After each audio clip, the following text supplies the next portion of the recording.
Very powerful indeed, and there is no doubt, ma'am, that the government has taken very many progressive measures with regard to women, whether it is 6 months maternity leave or even passing of the Women's Reservation Bill that happened recently. But may I ask you a personal question? Because at the start I said, you are an icon, a role model for many around this country.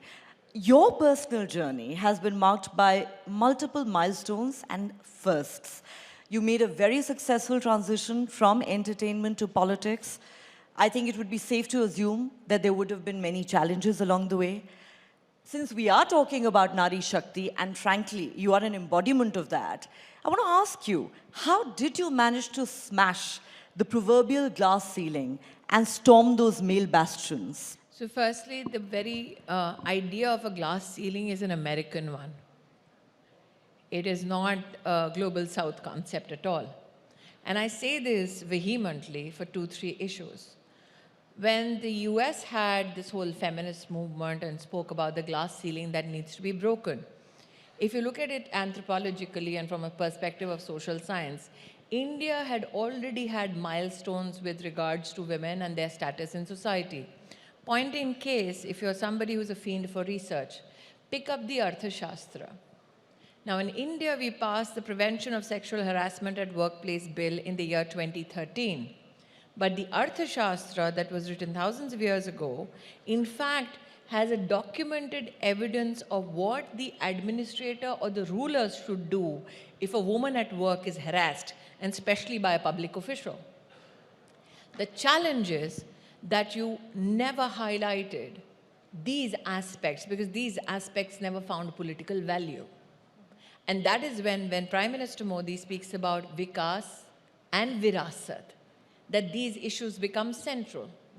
You have in your channel somebody who's very erudite and again, somebody who can give you a historical context of what Bharat is. Mr. Hemant Sharma is there sitting right on the front seat. He can explain to you, Chandragupta Maurya, his army had women fighting.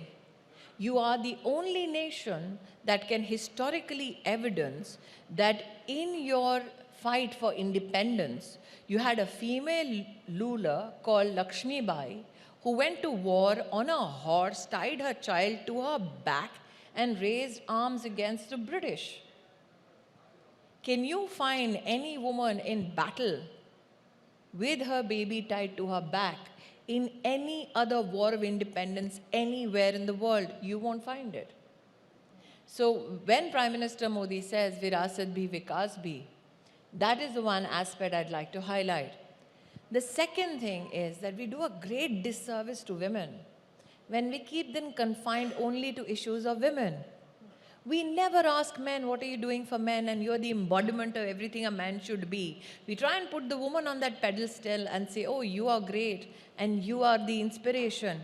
Why do we never have conversations about men being inspirations for other men as though we are supposed to carry the burden only of our gender? So the only way that you can complement women and their capacities is to ensure that you go beyond the pedestal talk and engage them on issues of why, I still remember budget day and every woman would be asked, "Aapka kitchen kaise impact hua hai?" As though the budget for defense doesn't matter for her. As though the infrastructural output of the government and outcomes does not matter to her. So this is the government that has ensured that even when you look at gender budgeting across the government's outlays, we have seen an increment of 239% in how the government spends money across all sectors, including infrastructure, and then also computes in it the value for women. So I think we have to now shift the conversation. And that's why I think one of the most tectonic shifts in narrative is when Prime Minister says we need to now talk about women-led development. Because for too long we've been saying, Mahilaon ka vikas kar do, as though, I'm waiting for a handout.